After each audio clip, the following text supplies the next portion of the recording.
Hello everyone! Welcome back to my vlog. For today's video ay nagluto pala ako ng masarap na champurrado, guys.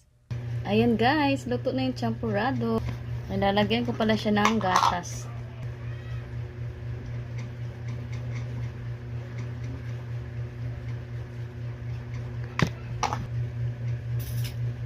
Ayan.